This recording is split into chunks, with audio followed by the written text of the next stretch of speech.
Son esprit en nous crie à bas.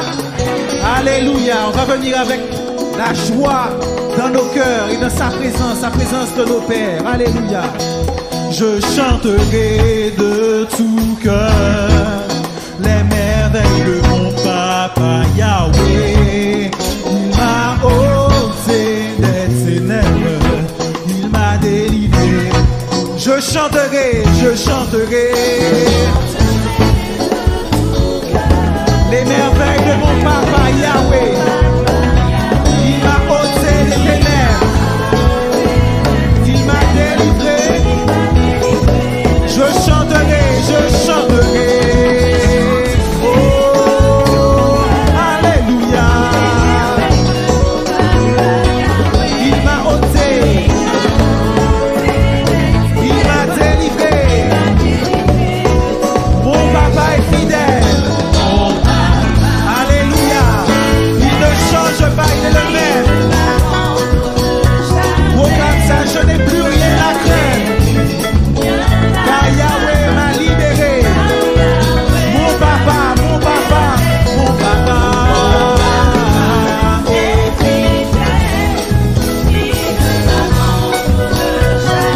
Je n'ai plus rien à craindre. Je suis dans la joie. Je suis dans une joie.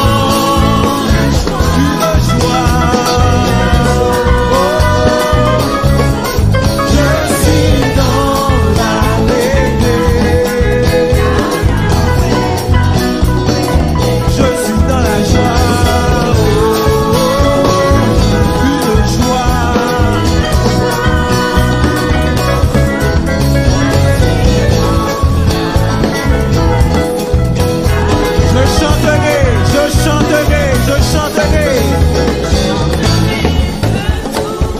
les merveilles de mon papa Yahweh. Alléluia. Alléluia. Je chanterai. Rappelle-toi les bienfaits de ton Dieu. Je chanterai les merveilles de mon papa.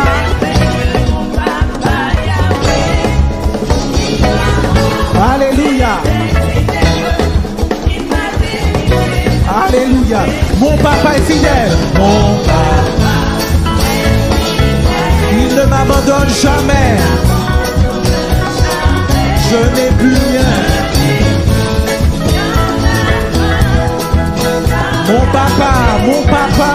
papa est fidèle. Alléluia. Béni soit ton nom, Seigneur. Tu es fidèle. Tu ne changes pas. Alléluia. Alléluia. Alléluia. Car Yahweh, je suis dans la joie. Je suis.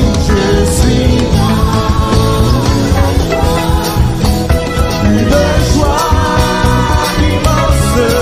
Je suis dans. Car Yahweh, je suis dans la joie.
car Yahweh m'a libéré. Alléluia. Merci Seigneur, parce que tu m'as libéré. Tu as brisé les chaînes qui me retenaient captif. Amen.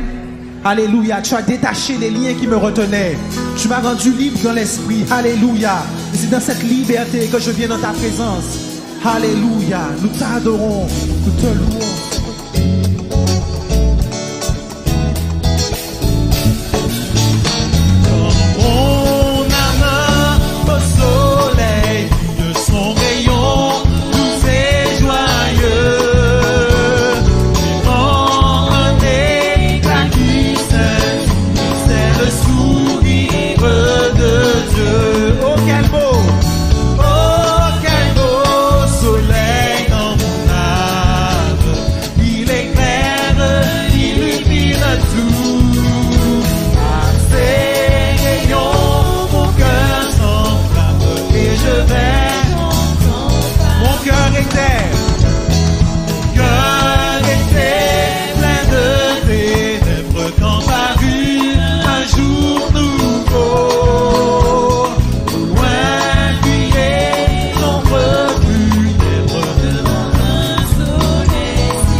Alléluia. Oui, gloire à Dieu. Ouvre les yeux de mon cœur, Père. Je désire te voir, je veux me rapprocher de toi. Je veux te toucher, Seigneur. Entrer en contact avec toi, avoir un attouchement de ta présence. Ouvre les yeux. Ouvre les yeux de mon cœur, Père. Ouvre les yeux de mon cœur. Je désire te voir. Merci à la technique. Alléluia. Je désire. Ouvre les yeux de mon cœur. Ouvre les yeux de mon cœur. Ouvre les yeux de mon cœur, Père. Ouvre les yeux de mon cœur. Je désire te voir. Encore une fois, ouvre les yeux de mon cœur. Ouvre les yeux. Ouvre les yeux de mon cœur, Père. Ouvre les yeux de mon cœur. Je désire te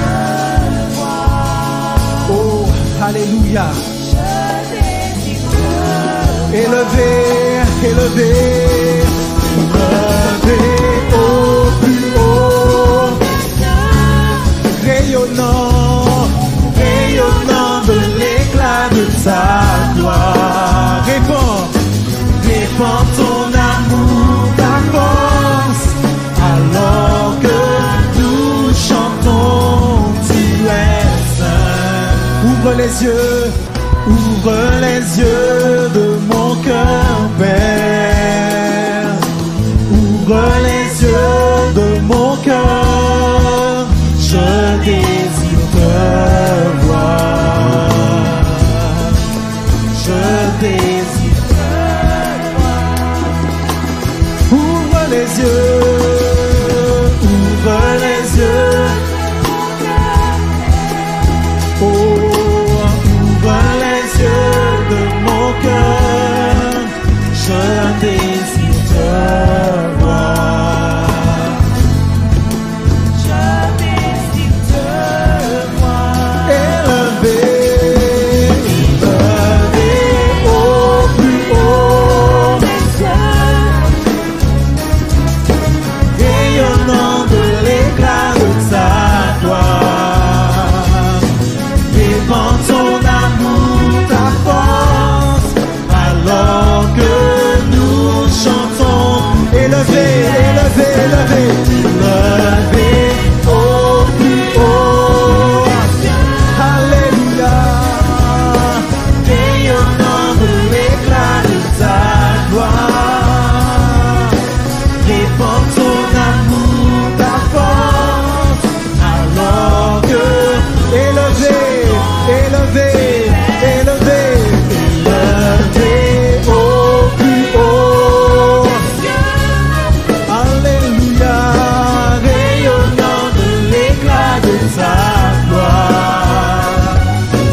Répands ton amour, ta force, alors que nous chantons, tu es saint, tu es saint, tu es saint, tu es saint, tu es saint, tu es saint, tu es saint, tu es saint, je désire te voir.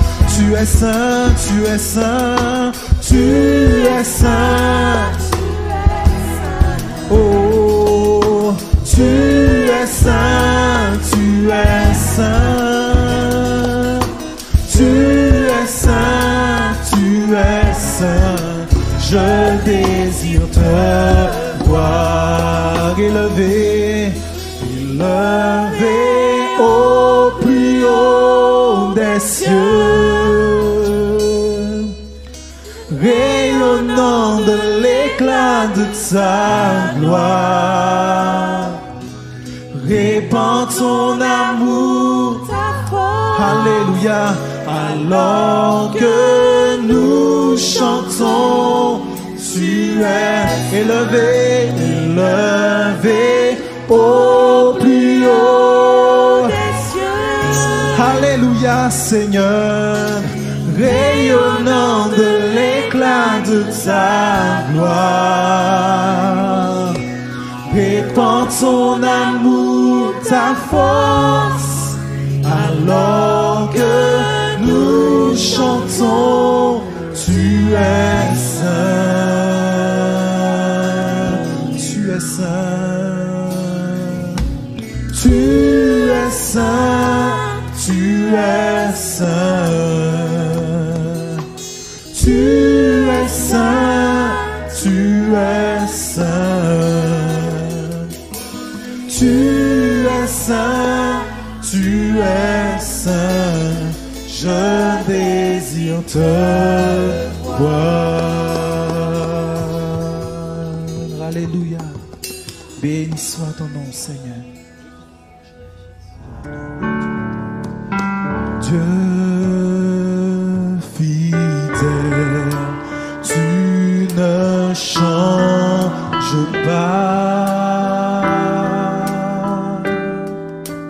et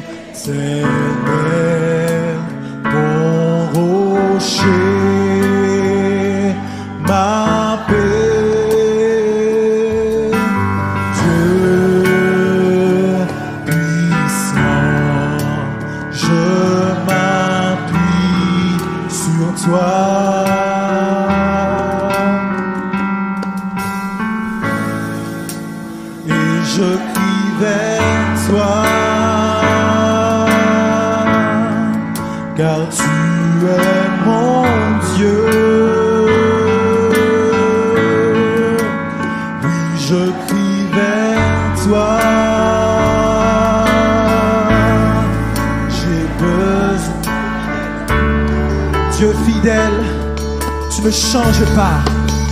Alléluia. Dieu fidèle, tu ne changes pas.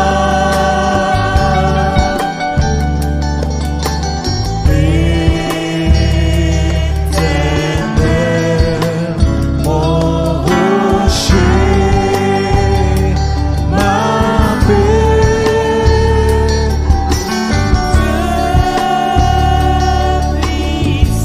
Je m'appuie sur toi. Oh,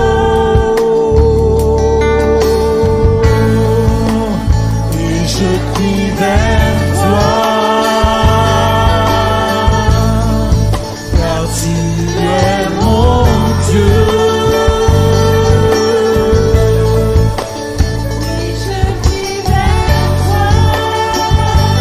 J'ai besoin de toi. Tu es mon roc, tu es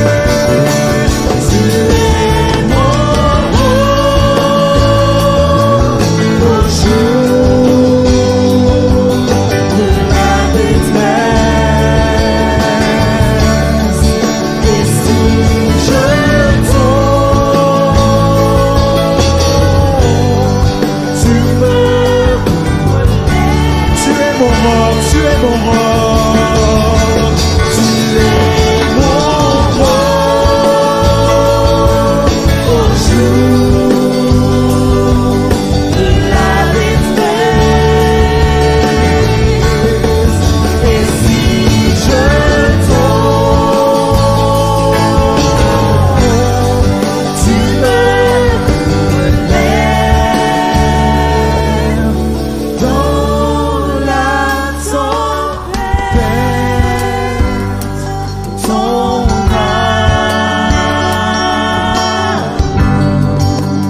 mon roc, tu es mon roc.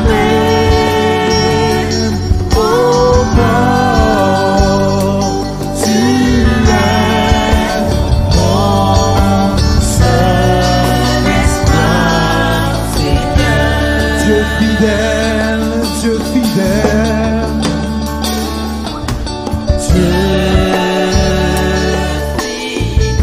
tu ne changes pas. Considérons ces paroles particulièrement. Alléluia, éternel, mon rocher, ma paix. Alléluia, alléluia. Tu m'as laissé ta paix, tu m'as donné ta paix, Dieu puissant. Je m'appuie sur toi, alléluia. Sur toi seul, Seigneur. Et je crie vers toi, car tu es mon Dieu.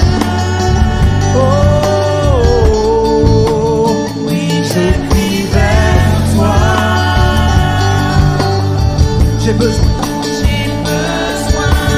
toi. Tu es mon roc, tu es mon roc. Oh, je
ton amour, ton amour, ton amour me ramène.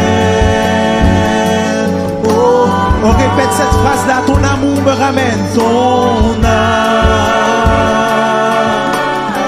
me ramène au port, me ramène. Ton amour, ton amour, ton âme me ramène, me ramène. Tu es mon seul, tu es mon seul espoir. Alléluia, alléluia Seigneur. Tu es celui qui me relève, Seigneur. Alléluia. Alléluia, Jésus. Alléluia. Alléluia. Alléluia, Jésus.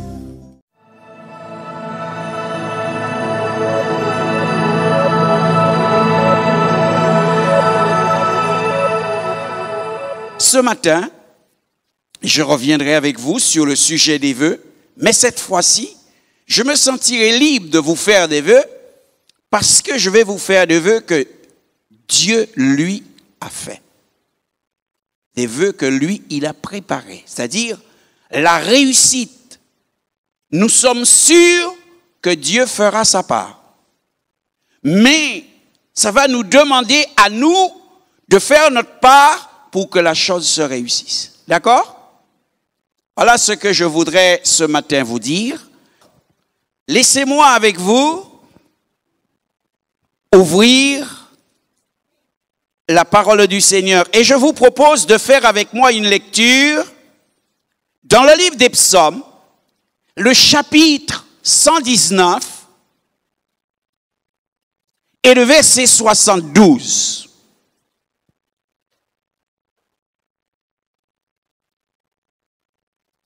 Ce psaume qui, dans le milieu de la théologie, est appelé le psaume de la parole.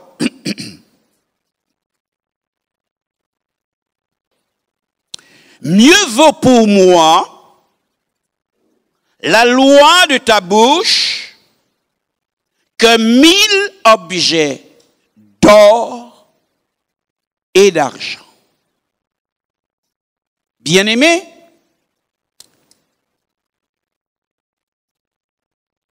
au seuil de cette année 2021, alors que nous venons de vivre une année très particulière, qu'a été l'année 2020, nous savons et nous comprenons combien les choses peuvent être aléatoires.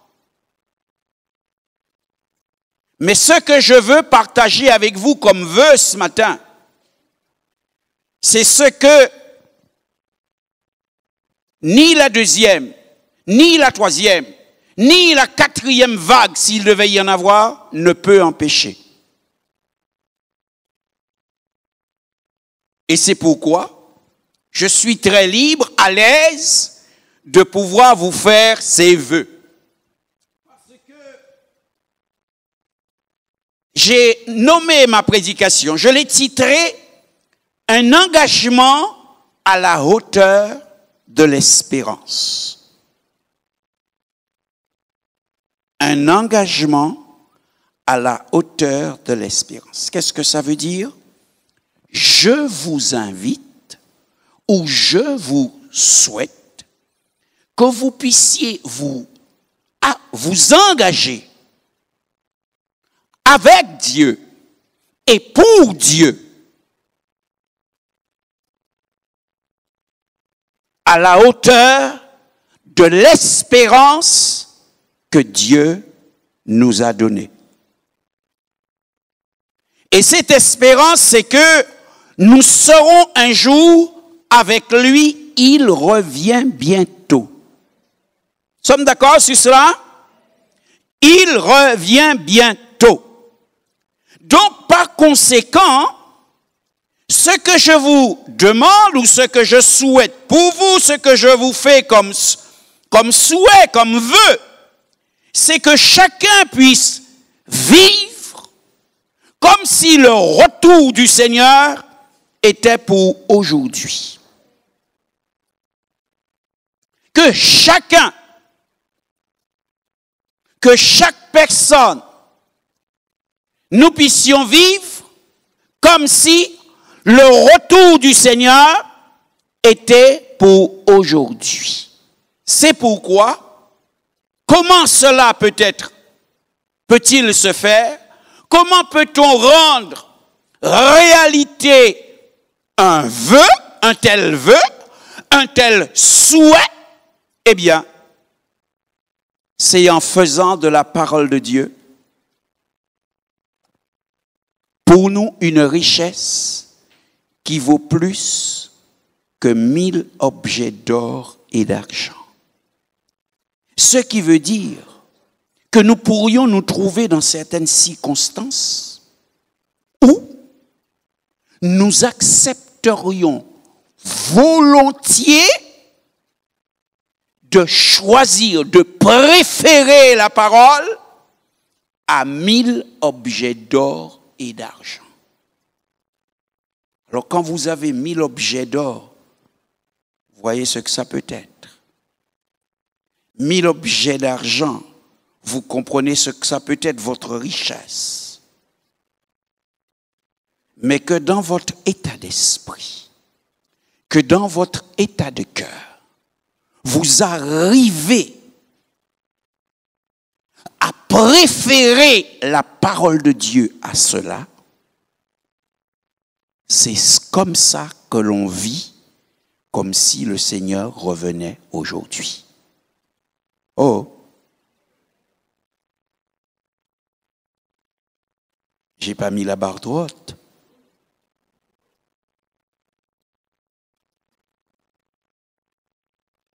On me dirait, mais pasteur, comment peut-on y parvenir?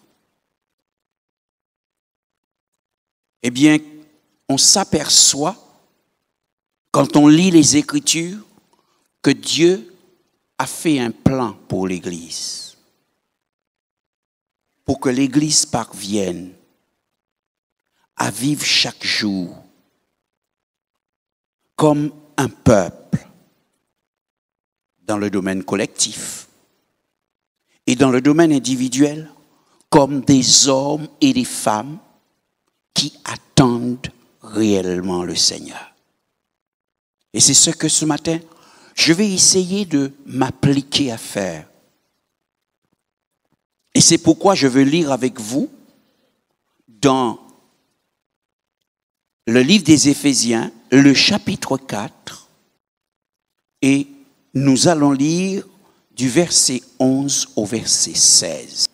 La Bible dit, c'est lui qui a fait don de certains hommes, c'est-à-dire Jésus a fait don de certains hommes à l'Église. Donc il a fait des cadeaux à l'Église.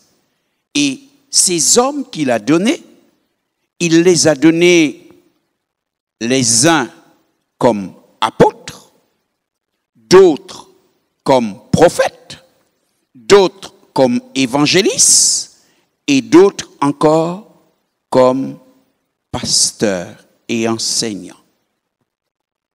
L'autre verset 12 dit,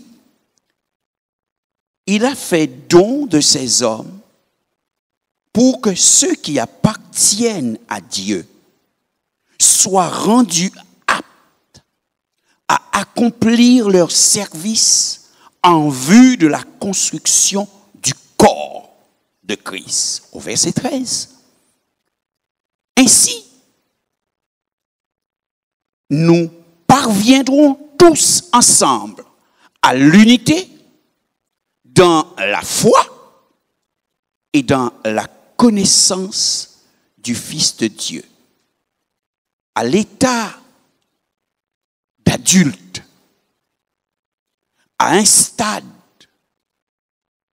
où se manifeste toute la plénitude qui nous vient du Christ. Verset 14.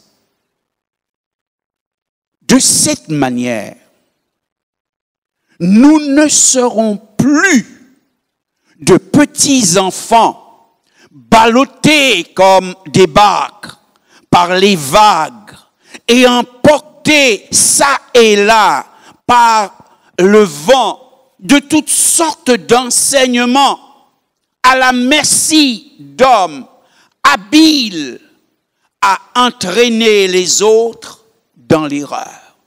Verset 15. Au contraire, en exprimant la vérité dans l'amour, nous grandirons à tous égards vers celui qui est la tête, le Christ. C'est de lui que le corps tout entier tire sa croissance pour s'affermir dans l'amour. Sa cohésion et sa forte unité lui viennent de toutes les articulations dont il est pourvu pour assurer l'activité attribuée à chacun de ses parties. Amen. C'est la Bible. J'aurais pu vous faire les vœux et simplement lire ou citer ce texte. Mais je comprends que vous avez besoin de comprendre. Alors, on va se donner les moyens de faire. La Bible dit que Dieu, Jésus-Christ, pour la construction de l'Église, c'est-à-dire pour qu'il y ait un peuple, non seulement qui vive pour lui, mais qui prépare son retour et attend son retour, il a fait ceci. Parmi les gens qu'il a sauvés, il en a pris certains et les a donnés comme dons à l'Église. Il en a fait don à l'Église. Et il lui a donné des apôtres, d'autres comme prophètes, d'autres comme évangélistes, d'autres encore comme pasteurs et enseignants, ou si vous voulez, docteurs. Il lui a donné ça. C'est-à-dire que l'Église va devoir vivre en ayant le bénéfice de ces différents ministères. Dans une seule Église, c'est difficile d'avoir les 5 ministères. Mais l'Église, dans son existence, va devoir vivre avec ses différents ministères. Dieu, lui, il a donné. Pourquoi a-t-il fait un tel don à l'Église? Pourquoi? Car à partir du moment que Dieu a fait un don, c'était la responsabilité de Dieu. Maintenant, il y va de la responsabilité de ceux qui ont reçu le don ou de ceux qui sont comme don. C'est pourquoi la Bible nous dit dans le verset suivant, il a fait don. Il a fait don de ces hommes pour que ceux qui appartiennent à Dieu, donc à l'Église, ceux qui sont sauvés, ceux qui sont baptisés. Donc, on peut parler de ce qui est collectif comme de ce qui est individuel, que ceux-ci soient rendus aptes. Ils soient rendus aptes à accomplir leur service.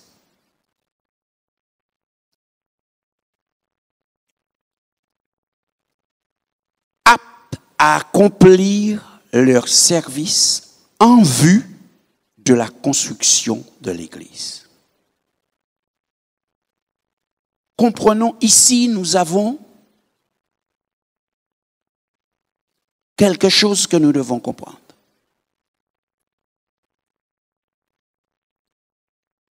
La Bible nous dit, au verset 12, il l'a fait afin, il l'a donné, ces hommes, et il en a fait don à l'Église, afin que ceux qui appartiennent à Dieu, c'est-à-dire l'Église, soient rendus aptes. Frères et sœurs, il n'y a pas d'autre moyen. Dieu a voulu que l'Église soit rendue apte. Qu'est-ce que ça peut vouloir dire, rendre apte? C'est un mot que chacun nous pouvons comprendre. Mais c'est un mot qui pourrait vouloir dire afin que ceux qui appartiennent à l'Église soient équipés. Afin que ceux qui appartiennent à l'Église reçoivent les outils qu'il faut. Alors je suis très marqué par ce texte. Parce que est-ce que Dieu a besoin des pasteurs, des apôtres, Non, et pourtant, il a décidé ce sera comme ça. Dieu aurait pu prendre n'importe lequel d'entre nous et l'équiper, lui donner les armes qu'il faut, lui donner les capacités qu'il faut, lui donner l'intelligence qu'il faut, parce que c'est ça, le rendre apte. Le rendre apte, c'est que ça veut dire aussi, il peut avoir besoin, il peut avoir des défauts, il a besoin d'être redressé. Ça peut vouloir dire qu'il est en panne. Il est en panne. Comme un moteur qui est en panne. Il faut le réparer. À quoi je fais allusion quand je dis cela? Je fais allusion à nos bien-aimés qui arrivent dans l'église, et même des fois qui vivent des années dans l'église, avec une certaine blessure du passé. Vous avez vécu avec des gens qui vous ont brimé, et vous arrivez là, vous n'avez confiance en personne. Vous avez vécu avec des gens qui vous ont cassé, vous arrivez là et vous n'avez envie de collaborer avec personne. Mais, comme quand vous arrivez en étant quelqu'un que Dieu doit équiper, alors il va falloir être réparé. Oh! Bien que nous nous comprenons, il faut que vous acceptez d'être équipé afin qu'il soit rendu apte. Comment Dieu peut-il encore faire cela? C'est par l'apprentissage des principes. L'apprentissage des principes. Les choses de Dieu ne se font pas n'importe comment.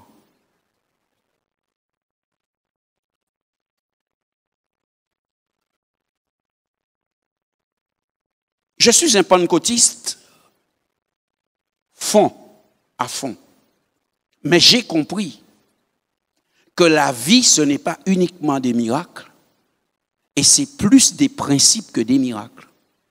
Ce qui veut dire que je veux rechercher des miracles, je désire des miracles, mais il faut que je les vive dans les principes définis par la parole de Dieu.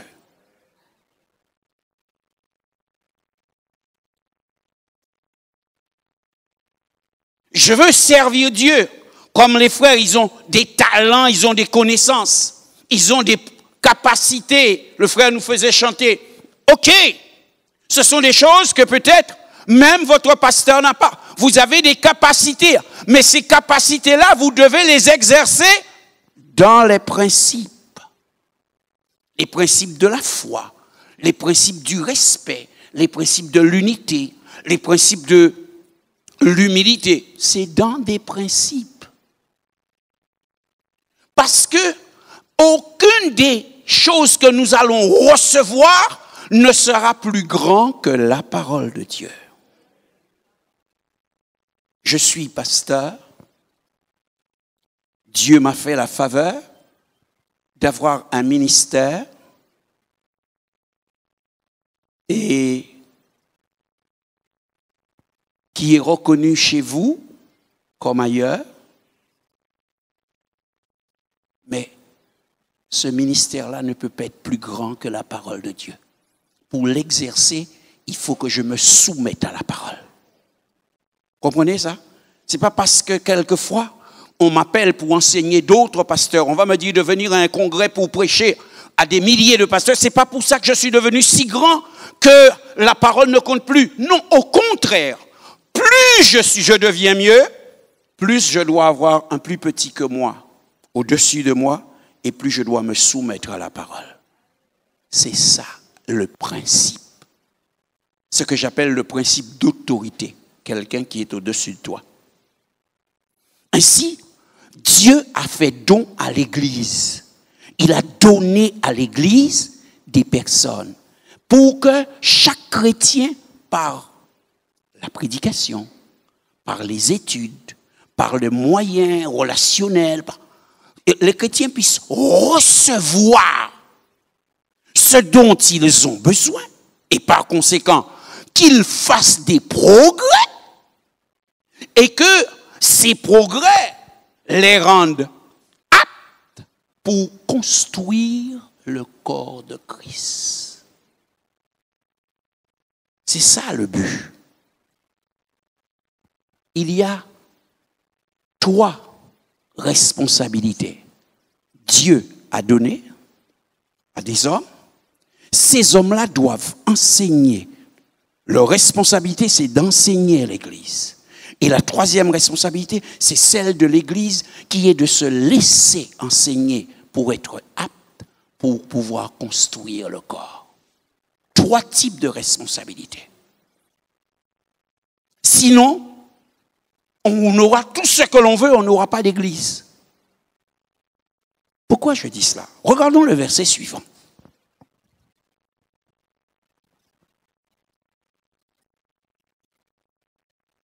Donc, c'est fait dans le but de permettre à chacun de jouer son rôle.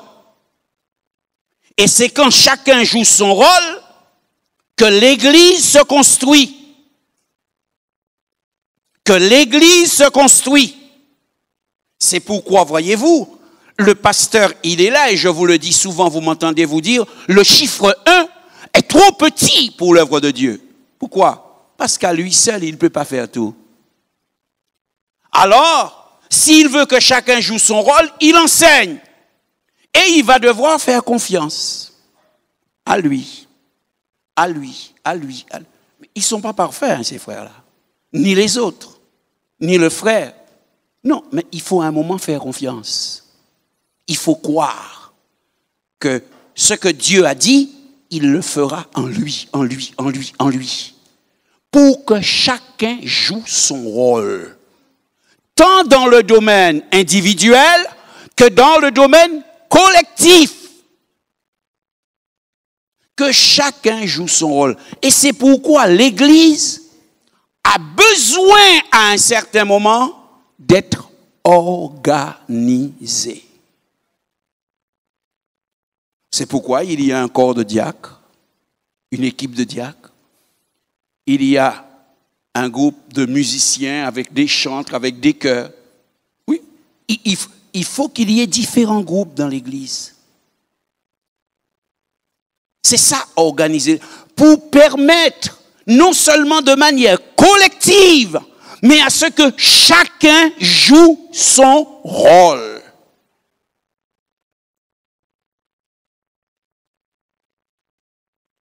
Et il faut que toi, tu sois conscient, il faut que je sois conscient. Et ça, voyez-vous, Covid ou pas Covid, et demain, je ne sais pas si ce sera le Covid-42, qu'est-ce qui viendra, mais lorsque l'Église est dans cette condition-là, alors la Covid vient, la Covid passe, mais l'Église continue à se construire. quand vous lisez les Écritures, vous verrez. Il peut arriver n'importe quoi, ça n'arrête jamais le plan de Dieu. Jamais. Israël va faire ses bêtises dans le désert. Dieu lui dit, tu vas rester 40 ans là, mais le plan de Dieu continue. L'Église va arriver, on va vouloir détruire l'Église avec la persécution d'Étienne, mais la persécution vient, mais le plan de Dieu continue. Dieu se sert de la situation pour continuer son plan. Et c'est pourquoi, frères et sœurs, je désire cela, j'appelle cela, que chacun joue son rôle. Vous avez trouvé ce que Dieu vous a demandé de faire dans l'Église? Appliquez-vous à le faire. Vous avez trouvé ce que Dieu vous a demandé de faire dans l'Église? Ne lâchez pas votre position. Ne lâchez pas votre position. D'accord? Il n'y a pas d'électrons libres dans l'Église. Poursuivons. J'ai envie de finir dans le temps qui m'est imparti. Au verset 13, il nous est dit, lorsqu'il en est ainsi, regardez bien, au verset 13, il nous est dit, quand les choses sont comme ça, ainsi nous parviendrons tous ensemble à l'unité dans la foi. C'est cela qui conduit à l'unité dans la foi.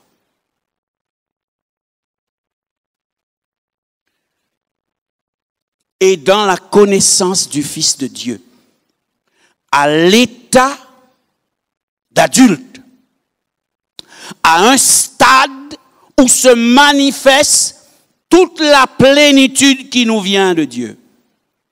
Donc, le but, ce projet, est non seulement de permettre à chacun de recevoir, de permettre à chacun de remplir son rôle, mais quand chacun remplit son rôle, alors il y a une croissance.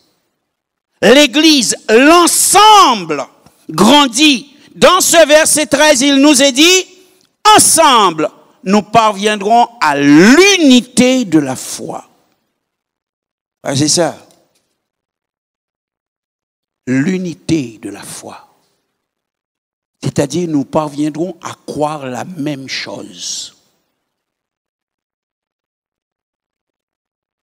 Et quand on est unis, ce n'est pas que nous sommes l'un à côté de l'autre. Voyez-vous, par exemple, les musiciens, lui, les notes sont marquées d'une certaine manière pour lui. Ils sont marquées, il a sa partition, mais ils sont obligés de jouer dans la même tonalité.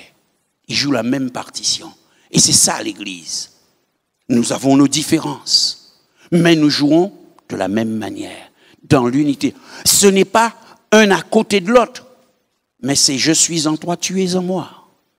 C'est ça, dit la Bible. Et oui, afin qu'ils soient tous un, comme nous sommes un. Un challenge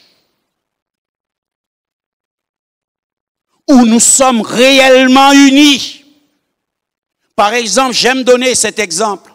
Je peux dire à mon frère, écoute, on va prier, et on va prier pour le sac. Nous pouvons décider que nous prions pour le sac. C'est un accord, mais mon cœur peut ne pas être uni au sien. Il n'y a pas d'unité. Nous avons un accord intellectuel pour prier pour le sac. Mais nous n'avons pas l'accord voulu par Dieu, l'accord qui doit exister dans le corps, l'accord qui doit exister dans l'Église, l'accord qui est l'accord que produit la parole et le Saint-Esprit. Ne nous y méprenons pas. Ce n'est pas parce que nous disons Amen que nous sommes souvent tous unis. D'ailleurs, nous ne devrions pas dire Amen lorsque nous n'avons pas le même cœur. Ainsi, la Bible nous dit, à l'unité de la foi, nous parviendrons dans la connaissance du Fils de Dieu. C'est-à-dire, mieux connaître Jésus, le connaître de mieux en mieux, de par le travail de chacun, le travail des ministères, le travail de chacun, le travail des aînés, le travail des plus forts avec les plus petits, nous parviendrons dans la connaissance de Jésus. Écoutez ce qui est dit. Nous y parviendrons à l'état d'adulte, à un stade où se manifeste toute la plénitude qui nous vient de Dieu. Une qualité de vie, quelque chose d'extraordinaire. Si nous sommes pauvres, ce n'est pas la faute de Dieu. Au verset 14, pourquoi Dieu veut-il cette croissance dans l'Église? Pourquoi Dieu veut que nous soyons un peuple affermi? Et il nous dit, de cette manière, au verset 14, de cette manière, nous ne serons plus des petits enfants, ballottés comme des barques par les vagues et emportés ça et là par les vents de toutes sortes d'enseignements, à la merci d'hommes habiles à entraîner les autres, à entraîner dans leur erreur. De cette manière, quand nous suivons le plan de Dieu, collectivement et individuellement, et quand chacun joue son rôle, alors, de cette manière, nous ne serons plus ballottés comme des vagues. Vous n'avez qu'à aller au bord de la mer, surtout en cette période où il y a du vent. Vous voyez les barques des pêcheurs qui sont là? Ils suivent le mouvement des flots. La Bible dit ça, non. Il faut être ferme. Il faut être ferme.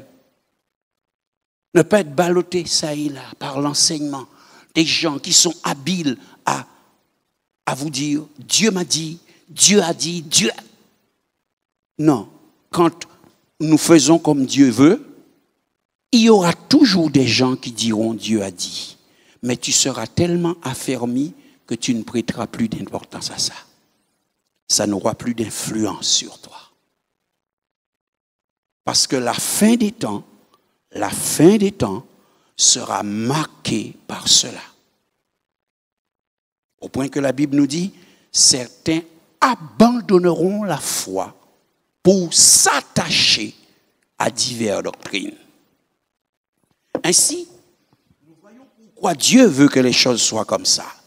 Au verset 15, il nous est dit non, ce n'est pas ce que Dieu veut que nous soyons ballottés, mais le contraire. Et c'est le verset 15 qui nous dit, au contraire, en exprimant la vérité dans l'amour, c'est-à-dire en vivant la vérité, la parole, mais en le vivant dans l'amour, nous grandirons à tous égards vers celui qui est la tête, le Christ. C'est de lui que le corps tout entier tire sa croissance. Au contraire, quand nous pratiquons la vérité et que nous la pratiquons dans l'amour, ni dans la peur, ni dans l'orgueil, non, dans l'amour, alors nous grandissons. Les choses de Dieu ne sont pas difficiles. Vous ne pourrez pas expliquer le texte comme moi, peut-être, mais vous pouvez le vivre comme moi je le vis. Parce que les choses de Dieu ne sont pas difficiles.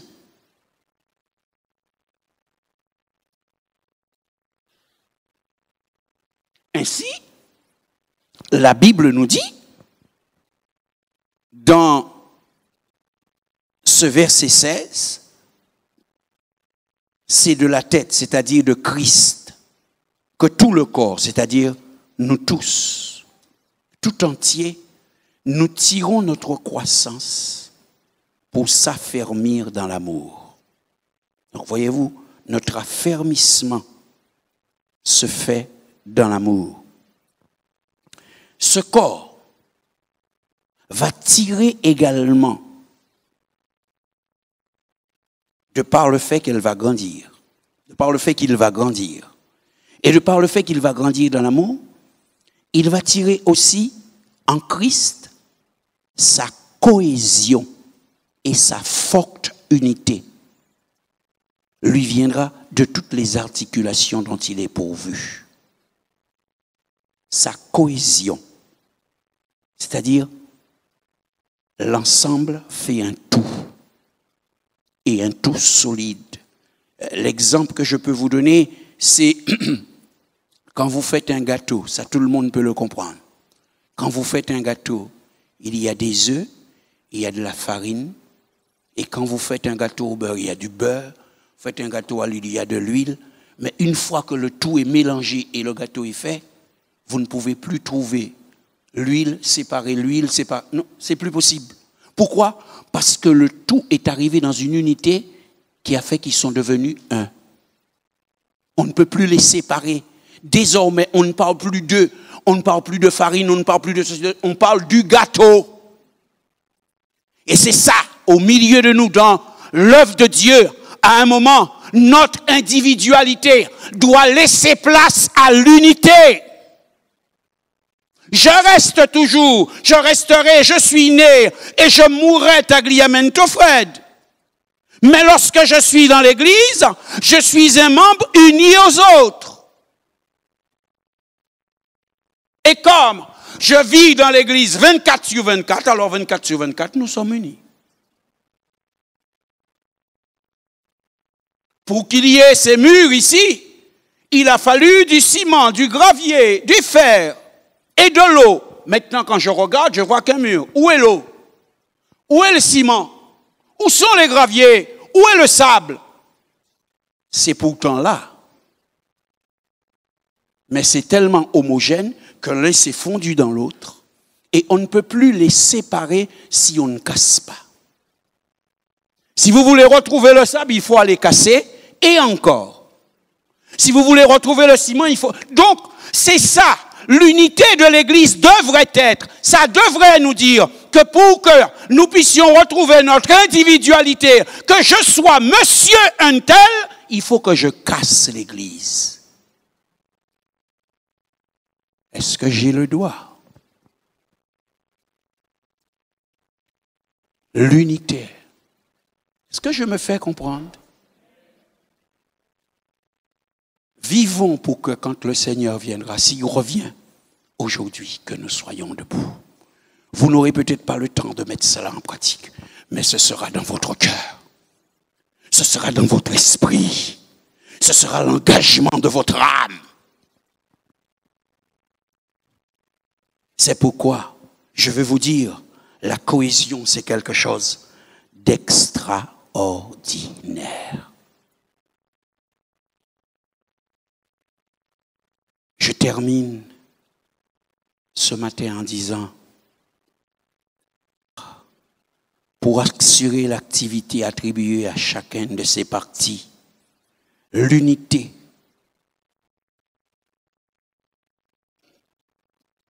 doit être le résultat de la pratique de l'amour dans le corps. L'unité doit être le résultat de la pratique de l'amour dans le corps. Cela ne veut pas dire que nous n'aurons pas d'efforts à faire. Parce que même moi qui vous prêche, j'ai certainement des efforts à faire.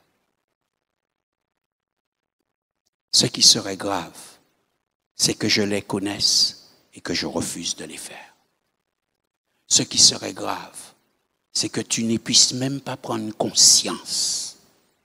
Ce qui serait grave, c'est que tu aies des raisons à avancer pour dire « ça, non, je ne veux pas », alors que tu es dans le corps. Alors, je termine en vous lisant ce texte. Et si vous voulez lire avec moi, lisez avec moi dans 1 Corinthiens, chapitre 1er, verset 10. Où nous lisons « Je vous exhorte, frères, par le nom de notre Seigneur Jésus-Christ, à tenir tous un même langage et à ne point avoir de division parmi vous, mais à être parfaitement unis dans un même esprit et dans un même sentiment. Car mes frères, j'ai appris, et je m'arrête là. Je vous exhorte. Dans une autre version des Écritures, cela est dit, Paul dit, il faut cependant que, frères, que je vous adresse une recommandation instante. Et c'est au nom de notre Seigneur Jésus-Christ que je le fais. Vivez ensemble en bonne harmonie. Accordez vos pensées et vos paroles. Vivez ensemble le but commun. Et exprimez vos convictions dans un langage concordant. Ne laissez pas de scission s'introduire parmi vous. Cultivez la bonne entente. Cherchez ce qui vous rapproche. Essayez de voir les choses du même point de vue et adoptez une attitude commune afin de former une unité de combat indivisible.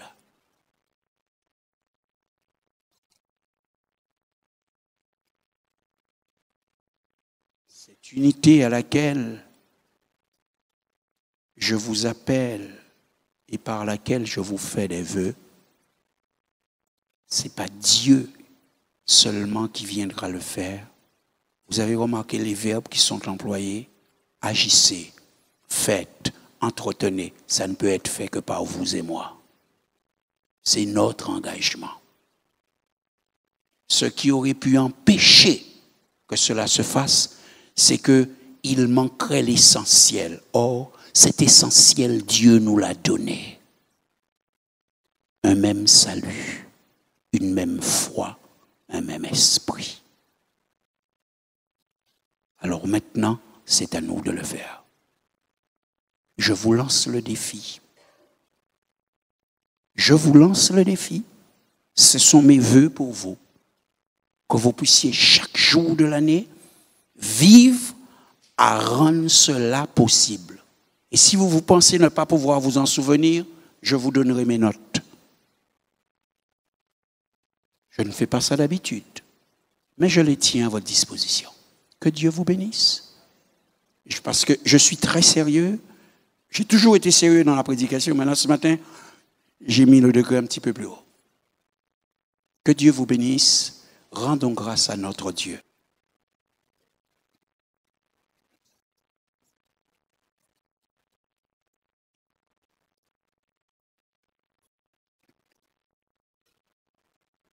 Tu as fait à l'Église la faveur de lui laisser ta parole. Et ce que je te prie ce matin, c'est que tu nous apprennes à devenir pratiques en pratiquant la parole.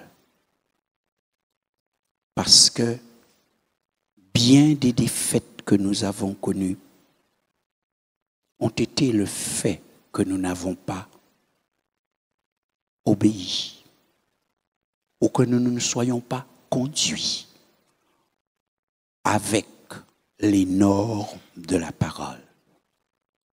Or, ce matin, simplement, je veux te prier pour que nous puissions porter en nous le désir de croître, de devenir meilleurs, mais pas seulement comme un vœu que la prière accomplirait, mais comme une prise de conscience dans laquelle nous nous engagerions pour pratiquer ta parole. Merci Seigneur, Mets cette décision dans chacun cœur ce matin. Et conduis ce peuple. Fais qu'en sorte qu'à sa sortie de la Covid, ce soit des hommes, des femmes, des jeunes gens et des jeunes filles meilleurs. Des personnes qui auront progressé, qui auront appris quels sont tes principes et qui accepteront de s'attacher à l'essentiel. Nous te disons merci au nom de Jésus.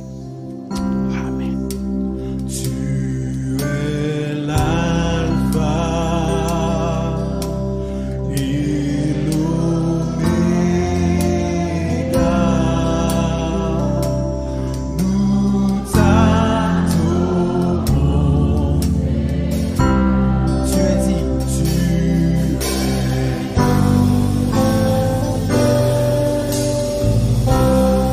tu es l'alpha, tu es l'alpha.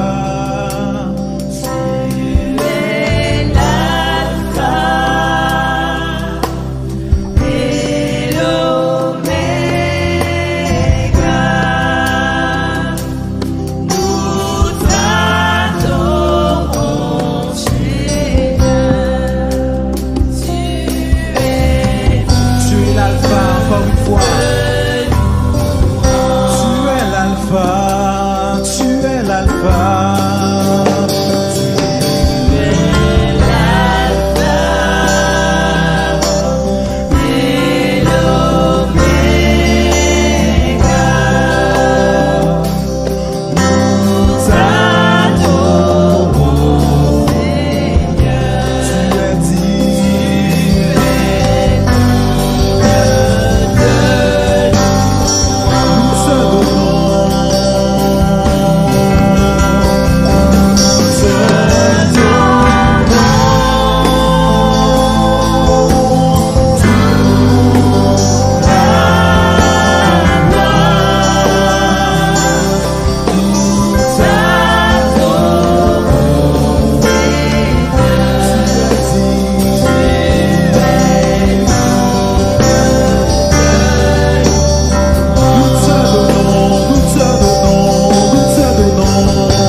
te donnons, nous te donnons toute la gloire, nous t'adorons, Seigneur, tu es digne. Élevons nos voix encore, nous te donnons, nous te donnons, nous te donnons, nous te donnons, nous te